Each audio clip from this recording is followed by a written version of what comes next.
শহরের তুলনায় গ্রাম অনেক বালা।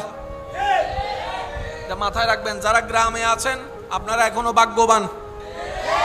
এবার ডাক্তার বলে শরীর যদি সুস্থ রাখতে চাও শরীরকে পরিশ্রম করাও, শরীর যদি সুস্থ রাখতে চাও হাত পাকে মুভমেন্ট করাও, শরীর যদি সুস্থ রাখতে চাও ব্রেনকে মুভমেন্ট করাও, শরীর যদি সুস্থ রাখতে চাও এমন পরিশ্রম করো শরীর থেকে যেন ঘাম বের হয়, শরীর থেকে যেন ঘাম বের হয়, শরীর থেকে ঘাম বের হয়।